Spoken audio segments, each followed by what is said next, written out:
Hello, I'm Johan Coetzee. I would like to explain socialism and the world trend of young people towards what I call conceptual socialism.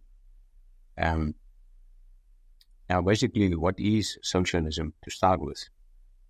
Socialism is government control of the factors of production, land, labor, capital, and entrepreneurship.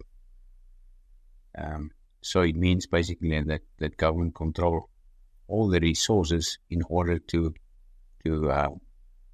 that's been used to produce anything, to manufacture anything for export, and that's extremely important.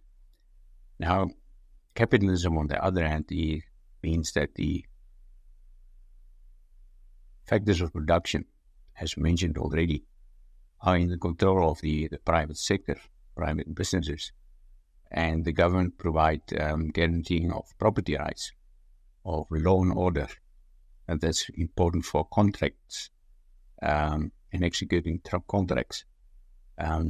So you have more independent judicial system that enforce contracts, and that's extremely important for local, regional, and national and global commitments in terms of delivering services. It doesn't matter the size of the business. Now back to socialism. There is a huge trend towards socialism, specifically under young people. Ms. Gloria Alvarez of Guatemala, that's standing now for the presidential position in Guatemala,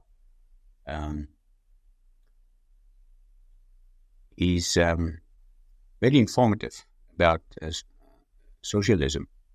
And what struck me very well with her is that she said that socialism has failed. It's never been a success.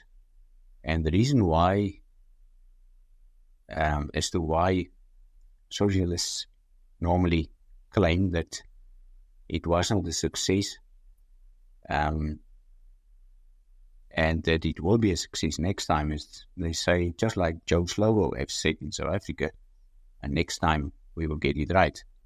So that means that it doesn't matter the amount of people that we slaughter, like a Mao Zedong, approximately 30 million of his own people, Pol Pot, and Stalin, probably the biggest dictator, one of the biggest dictators in history, that also slaughtered about, I think, 15 million of his own people. Now, if you look to that devastating impact of